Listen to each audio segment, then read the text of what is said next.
All right, now, so we talked about different techniques of, basically, I mean, they're not easy limits by any means, but the function part of it anyway is fairly common functions, maybe, but let's talk about limits of piecewise functions.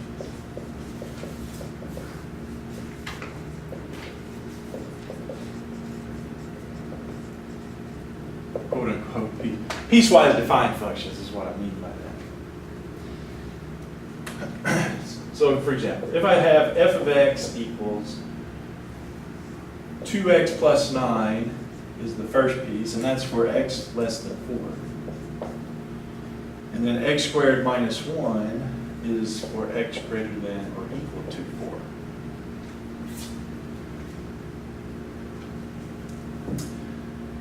Okay.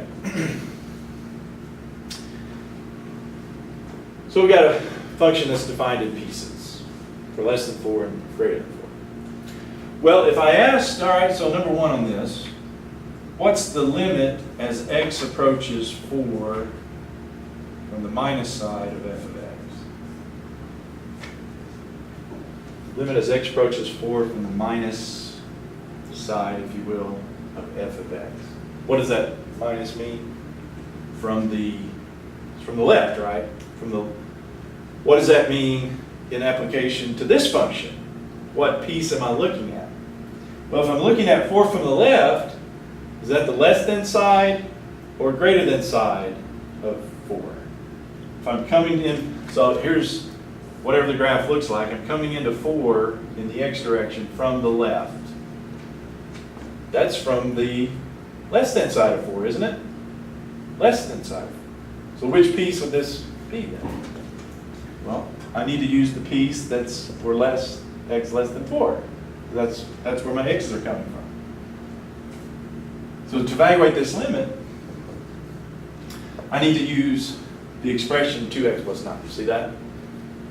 So what is this going to be? Well, the good news is I don't have to use any of the special techniques because all I have to do to evaluate this limit is substitute in, isn't it?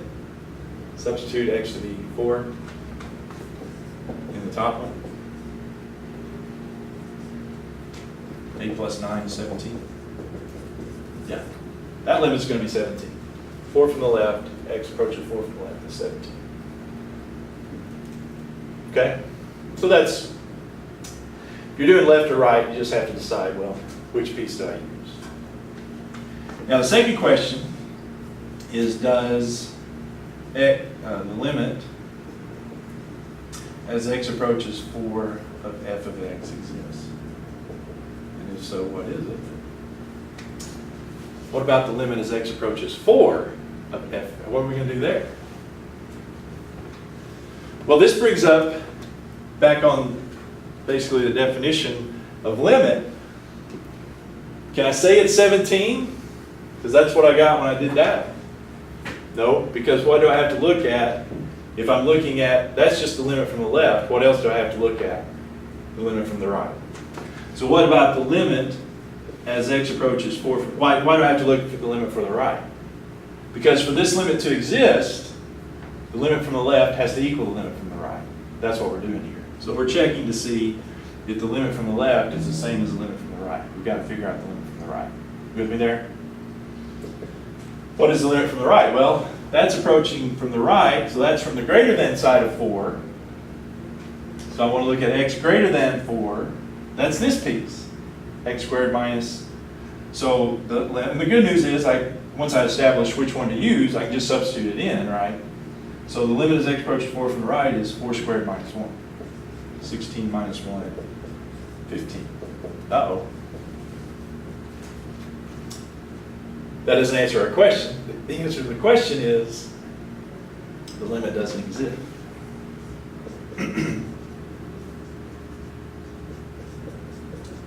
So based on this information, limit as x approaches 4 of f of x does not exist. Because the limit from the left doesn't match the limit from the right. Okay? Is that okay?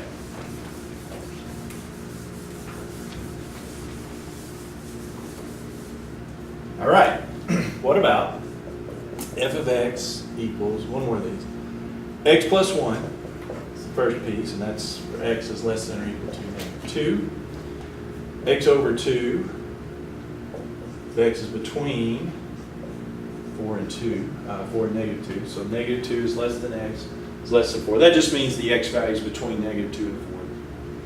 And then it's 6 minus x squared for x is greater than or equal to 4.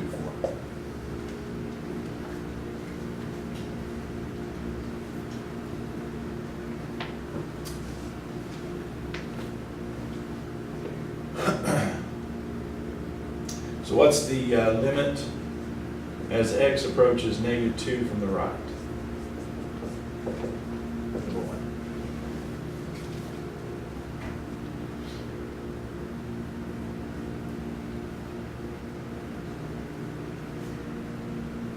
Same deal.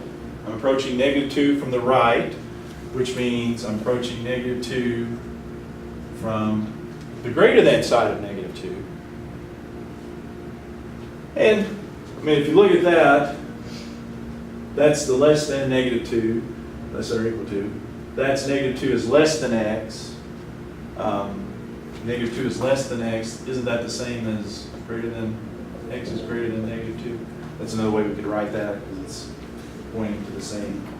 It's this one, isn't it? It's x divided by 2. That's the greater than side. So as we approach negative 2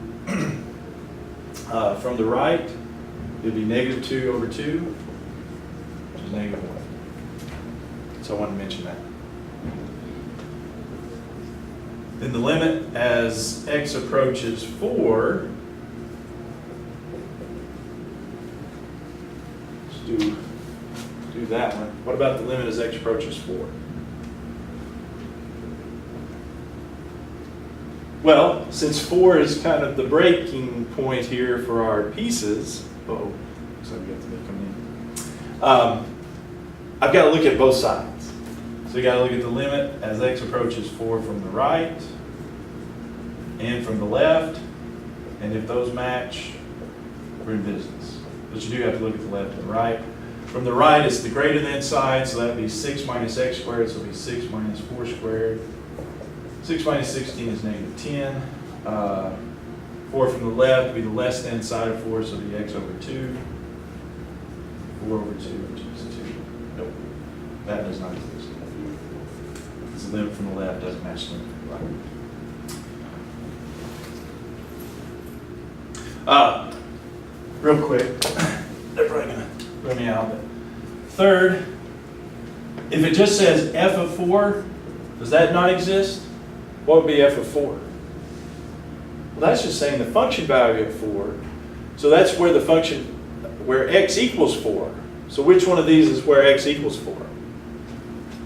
Well, x equals 4 is this side, this part of it, isn't it? So it would be 6 minus x squared. That exists because there's just one place where you equal 4. It's 6 minus x squared, so that would be 6 minus 16. 6 minus 16, 4 squared, that's the thing. So if it just asks for the function value, just go with your equal to part.